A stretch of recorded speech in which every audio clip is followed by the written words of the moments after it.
کہ اللہ کے پیارے نبی صلی اللہ علیہ وسلم سے اس نماز جنازہ کو اونچی آواز میں پڑھنا بھی ثابت ہے اور سری یعنی خاموشی سے پڑھنا بھی ثابت ہے۔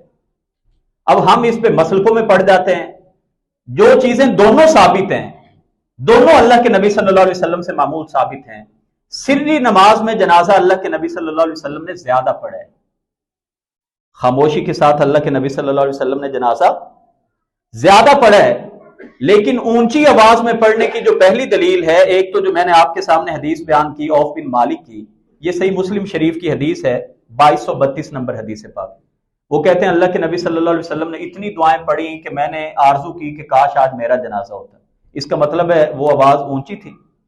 دوسری حدیث پاک جو صحیح بخاری شریف میں آتی ہے، حضرت طلحہ بن عبداللہ بن عوف بیان کرتے ہیں کہ میں نے جناب عبداللہ بن عباس کے پیچھے نماز جنازہ کو پڑھا، آپ نے سورہ فاتحہ بھی پڑھی اور اس کے ساتھ ایک سورت بھی ملائی۔ تو میں نے ان سے پوچھا کہ یہ آپ نے کیوں ایسا کیا ہے؟ تو آپ کہنے لگے کہ سنت و حق، یہ سنت بھی ہے اللہ کے نبی کی اور یہ برحق بھی ہے۔ تو یہ دو روایتیں ثابت کرتی ہیں کہ اگر اونچی آواز میں کوئی جنازہ پڑھانا چاہے تو اللہ کے نبی صلی اللہ علیہ وسلم سے ثابت ہے۔ اب نماز جنازہ میں 4 تکبیرات ہوتی ہیں۔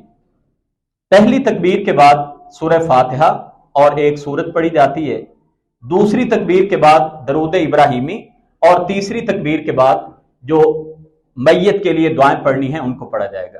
اب پہلی رکعت میں اگر کوئی ثنا پڑھنا چاہے تو پڑھنے کی اجازت ہے، لیکن ثنا وہی ہوگی جو نماز والی ہے۔